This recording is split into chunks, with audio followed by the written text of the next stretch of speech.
Hey guys, welcome to Uttarakhand Samadhan. तो दोस्तों, आज हम बात करेंगे प्रसिद्ध चित्रकार मोलाराम के बारे में, क्योंकि हमेशा यहाँ से लगभग हर एग्ज़ाम में एक आध प्रश्न तो पूछा ही जाता है। तो मैंने सोचा कि क्यों नहीं ये वीडियो आपको भी शेयर कर दी जाए। तो चलो बात करते हैं आज के प्रसिद्ध टॉपिक मोलाराम पर। और यह जो मोलाराम जो मैं टॉपिक दे रहा हूँ, अगर जो पहली बार इसको देख रहे हैं तो उनको बता दूं कि उत्तराखंड का भंडार करके मैंने इसमें एक प्ले लिस्ट बना रखी है। तो वहाँ पर जाके आप अच्छे अच्छे वीडियो को देख सकते हैं। तो चलो शुरू करते हैं आज की इस वीडियो को। दोस्तों, मोलाराम की जब बात करते हैं तो देखिए, पहली बात तो पवार वंश का सबसे प्रसिद्ध चित्रकार हमारा कौन हुआ? हमारा यही मोलाराम हुआ। ठीक है, अभी आगे पढ़ते हैं तो, लेकिन पहला टॉपिक तो यही है ना कि पवार वंश का सबसे प्रसिद्ध चित्रकार। अब थोड़ा सा आगे बढ़ते हैं। आगे क्या बढ़ते हैं, पहले कहानी जान लेते हैं। होता क्या है कि 46वां राजा होता हमारा कौन? महीपति शाह। ठीक, महीपति शाह के बारे में सब कुछ ठीक ही चला होता है, लेकिन कहीं ना कहीं शाहजहाँ से उसके मतभेद खराब होने लग जाते हैं। तो उसके बाद हमारा उसका पुत्र आता है कौन? 47वां राजा। उसका नाम होता है क्या? हमारा पृथ्वीपति शाह। जिसका जो कार्यकाल था पृथ्वीपति शाह का हमारा, वो था 1634 से लेकर 1664 में। ये तो भाई कौन है हमारा? ये हमारा कार्यकाल है किसका? 47वां राजा पृथ्वीपति शाह का। तो इसी पृथ्वीपति शाह के समय में क्या होता है कि दारा सिकों का पुत्र सुलेमान सिकों हमारा गढ़वाल की तरफ आता है। ठीक, गढ़वाल जाने से पहले वो कुमाऊँ जाता है बाज बहादुर चंद के पास, लेकिन बाज बहादुर चंद उससे शरण देने के लिए मना करता। तो वो हमारा कहाँ आता है? वो पृथ्वीपति शाह के पास आता है। यहाँ पर आया पृथ्वीपति शाह के शासनकाल में कौन आया? सुलेमान सिको आया। लेकिन सुलेमान सिको जब आया था तो अपने साथ वो 17 व्यक्तियों को लेके आया था। ठीक है, 17 व्यक्तियों को, जिनमें से दो प्रमुख हमारे व्यक्ति थे पोता पित्र के रूप में। एक थे पिता हमारे श्यामदास, पुत्र कौन? हमारे हरदास। तो दो लोगों को वो लेके आता अपने साथ, कौन? सुलेमान सिको। जब वो लेके आया तो यहीं से क्या हो गई? हमारी गढ़वाल में चित्रकला की उत्पत्ति हो गई। हालांकि इन्होंने ऐसे कोई इतनी बड़ी कुछ चित्रकला नहीं की, लेकिन कहीं ना कहीं क्या चित्रकारी इनका पेशा बन गया। ठीक, बात होती है ये 1658 की। क्या? जब हमारे कौन? सुलेमान सिंह के साथ श्यामदास व हरदास आते हैं। ठीक, अब हमारा हमने कहा कि श्यामदास का पुत्र हरदास आता है। ठीक, श्यामदास का पुत्र कौन? हमारे हरदास। हरदास के पुत्र भी हमारे होते हैं कौन? हमारे हीरालाल। हरदास के पुत्र हीरालाल, जो कि हमारे गढ़वाली चित्रकला शैली के सूत्रपात करता होते हैं। जो महत्वपूर्ण जो कार्य करते हैं चित्रकला के लिए, वो हमारे कौन करते हैं? हमारे वो हीरालाल ही करते हैं। ठीक, लेकिन बात हुई ना कि ऐसी चित्रकला नहीं की जो आज इतिहास रचती है। लेकिन इतिहास किसकी चित्रकला रचती है? वो किसकी? वो है हमारी मोलाराम की। तो हुआ क्या? तो इनका पुत्र हमारा कौन हुआ? मंगत राम। ठीक, अब देखिए, शासनकाल पृथ्वीपति शाह का है भाई। उसके शासनकाल में कौन से? श्यामदास, हरदास और हीरालाल तो हुए होंगे, लेकिन फिर अगला हमारा कौन सा? मंगत राम जब चित्रकार बनेगा, उस समय पर हमारा राजा भी चेंज हो जाएगा। तो यहाँ पर राजा कौन आएगा? हमारा फतेहपति शाह आ जाएगा, क्योंकि 1664 में पृथ्वीपति शाह का शासनकाल समाप्त हो चुका है। ठीक, अब क्या है ना, जानेंगे मंगत राम के बारे में आगे। तो मंगत राम का पुत्र अब आता कौन? हमारा मोलाराम, जो कि हमारा चित्रकला को एक कहीं ना आसमान तक पहुंचाना, वो कार्य कर दिखाया किसने? हमारे मोलाराम ने। फिर हमारा मोलाराम के बाद उसका पुत्र आता कौन सा? ज्वालाराम। हालांकि इसके बाद भी आते रहते हैं, लेकिन हुआ क्या कि मोलाराम के बाद गढ़वाली चित्रकला की हमारी अवनति प्रारंभ हो जाती है। जैसे हमारे चंद्रवंश में अवनति प्रारंभ होती ना। बताना भाई, चंद्रवंश में चंद्रवंश का अवनति काल किस राजा के समय किस राजा के समय को माना जाता है, ये आप कमेंट करें। बाकी हम बात करें कि गढ़वाली चित्रकला की जो अवनति काल है वो मोलाराम के बाद हमारा शुरू हो जाता है। तो उसके बाद कुछ ज्वालाराम आया। हालांकि कुछ ज़्यादा कुछ कर नहीं पाए, ठीक, थोड़ा बहुत किया होगा, लेकिन यह उस तरह से नहीं किया जो जैसा मोलाराम ने किया। तो हमें पढ़ना कौन है? हमें पढ़ना है किसको? मोलाराम को ही हमें पढ़ना है। ठीक, अब हम बात करते हैं मोलाराम का जन्म। मोलाराम का जो जन्म होता है वो होता है 1743 में। लेकिन बात है 1743 में पढ़ते हैं ना तो कहीं पर, बट डेट थोड़ा कंफर्म नहीं है कि हमें सिर्फ याद रखना है क्या? 1743 से लेकर ये रहे हमारे 1833 तक। ठीक, 1833 तक ये रहते हैं, और तभी इनकी शायद मृत्यु हो जाती है। तो इतना लंबा कार्यकाल था इनका। तो कहाँ से लेकर कहाँ तक आप समझ जाए ना। बात कर रहे हैं मोलाराम की। हमारा एक प्रसिद्ध प्रदीप शाह होते हैं, ठीक है। प्रदीप शाह का शासनकाल था, हमारा एग्जाम पूछा गया था 1717 से लेकर 1772 तक। ये पूछा गया है प्रदीप शाह का शासनकाल कब से कब तक था करके एक बार ना। तो यहाँ पर से हमारे 1772 के बीच में कहीं ना कहीं हमारे कौन मोलाराम जी का जन्म हो चुका है या आ चुके हैं। तो इनका कार्यकाल रहेगा हमारा कौन सा 1833 तक। लेकिन अब हमारा भाई पवार वंशी समाप्त हो गया कब 1804 में। 1804 में पवार वंश समाप्त हो गया ना। लेकिन कहीं ना कहीं गोरखों की भी इनके कहते नहीं गोरखों ने भी चित्रकला को मतलब इस तरह से जैसे कि उनने पूरा आतंक फैलाया था, लेकिन गोरखों मतलब चित्रकला के प्रति उन्होंने एक अच्छी रुचि दिखाई। किसने? गोरखों ने भी। तो उनके बारे में आगे बात करनी है हमने, ठीक। बात करें कि मोलाराम का जन्म 1743 को हो गया, श्रीनगर में हुआ और मृत्यु 1833 में हो गई। बात करते पिता। पिता कौन थे भाई मोलाराम के? ठीक है, पिता कौन थे? इनके पिता थे मंगत राम। हमने कहा ना भी, देखिए अभी यहीं पढ़ा हमने। तो पिता कौन है मोलाराम के? हमारे मंगत राम, ठीक। और माता थी इनकी हमारी रामा देवी, या कहीं पर आपको रमा देवी नाम मिल जाएगा, ठीक। उसका बात करें गुरु, ठीक है।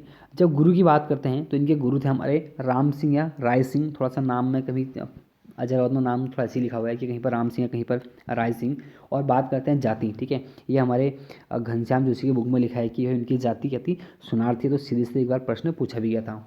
तो देखिए घनश्याम जोशी की किताब में तो इनकी जाति लिखी हुई है सुनार, लेकिन एग्जाम में पूछा गया था इनका पेशा क्या था। तो शायद हो सकता है इनका पेशा कभी हमारा सुनार का रहा होगा, वरना देखिए उनकी जाति लिखी कि हमारी सुनार, ठीक है। और अगर कभी लिखता है ना कि मोलाराम पूरा नाम लिखता, तो मोलाराम तोमर वो अपना नाम लिखता था।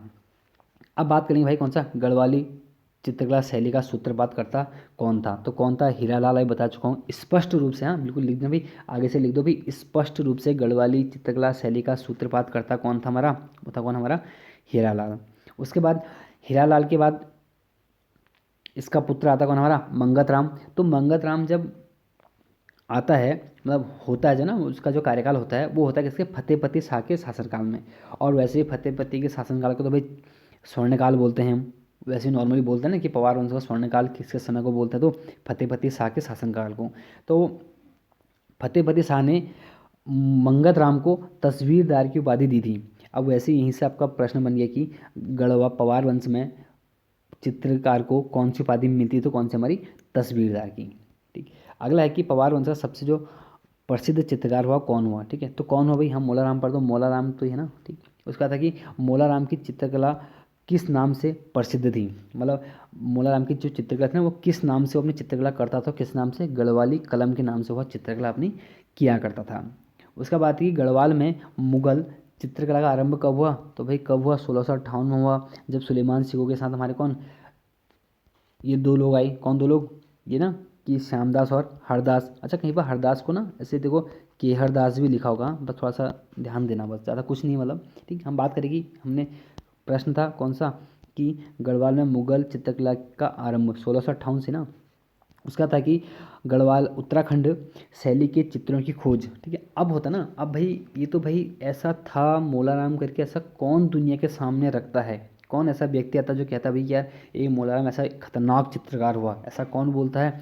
वो बोलता हमारा कौन? बैरिस्टर मुकुंदलाल। तो यहाँ से प्रश्न बना भी है कि उत्तराखंड शैली के चित्रों की खोज के शासन मोलाराम के चित्रों को दुनिया के सामने किसने रखा? तो वो कौन थे? हमारे बैरिस्टर मुकुंदलाल थे। बैरिस्टर मुकुंदलाल के बारे में कभी बाद में पढ़ेंगे, लेकिन अभी सिर्फ हम मोलाराम में पढ़ लेते हैं, वरना वीडियो बहुत लंबी हो जाने वाली है। और यह बात कब की होती है? यह बात होती है हमारी कब? 20वीं सदी की, लगभग 1900 के बाद की बात यह होती है। जब क्या करते हैं 1900 क्या 1950 के बाद की बात होती है, जब हालांकि मुकुंदलाल तो कुछ और ही व्यक्ति थे, बाद में चित्रकला में मतलब एक समाज सेवा में आते हैं बहुत बाद में।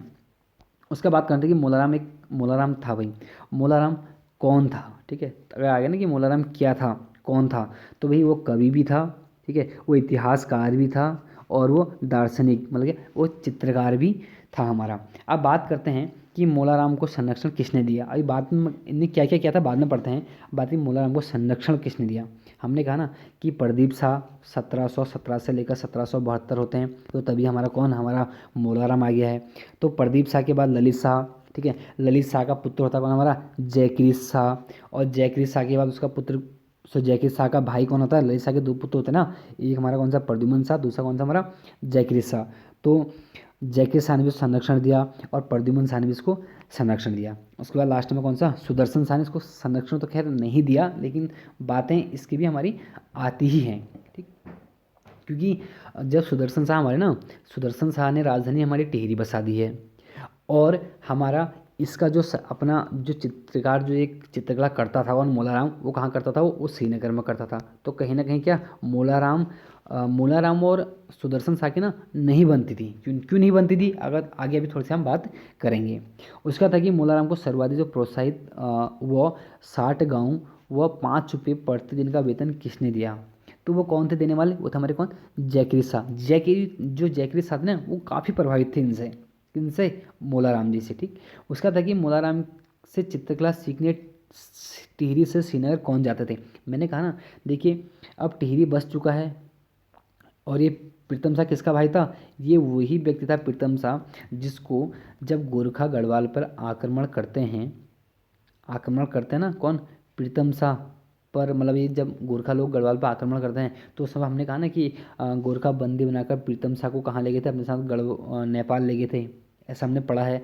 तो बात आती है कि कहीं ना कहीं मुझे लगता है बाद में ये वापस आ गया होगा, जब इनकी संधि वंधी हो जाती है, जब रिश्ते थोड़ा अच्छे हो जाते हैं, ठीक हो जाते हैं, तो प्रीतम शाह वापस आता है जब ना, तो भाई है तो राजा का भाई ही, किसका, सुदर्शन शाह का भाई है। तो क्या करता है कि प्रीतम शाह हमारे इनसे, मोलाराम से चित्रकला सीखने टिहरी से श्रीनगर जाया करता था, ठीक है। तो क्वेश्चन बनता भी, मोलाराम से चित्रकला सीखने टिहरी से श्रीनगर कौन जाते थे, तो कौन, हमारे प्रीतम शाह।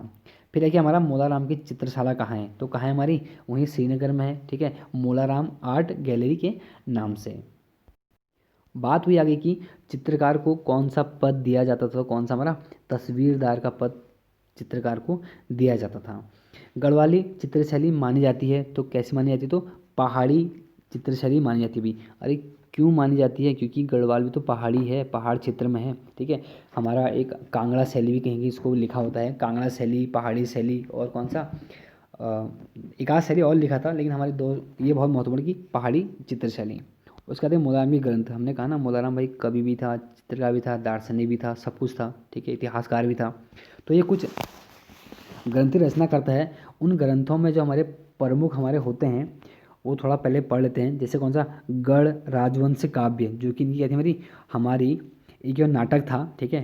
पूछ जगह भाई गढ़ राजवंश काव्य क्या था, ठीक है, ये था हमारा क्या था, ये हमारा नाटक था, जो कि हमारे किस में था, हमारा ब्रज भाषा में था, ये भी आपको ध्यान रखना है, ठीक। अब था कौन सा हमारा, एक था मनमंथ सागर, ये बहुत प्रमुख है भाई, ठीक है, ये क्या था हमारा मनमंथ सागर। उसके बाद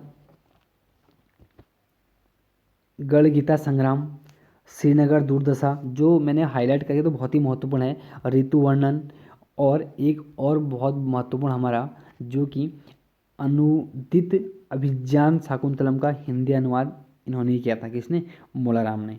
उसका था कि मोलाराम कुछ चित्र भी थे, ठीक। चित्र क्या थे, चित्र पर थोड़ा बात कर लेते हैं।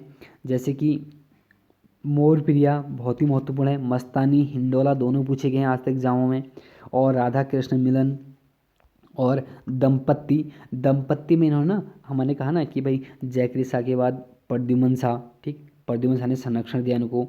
तो प्रद्युम्न शाह व उनकी रानी के चित्र में आए थे इस दंपत्ति में। उसका जैसे हमारा आ गया कौन, चंद्रमुखी, और ऐसे कोई छूट गया तो देख लो।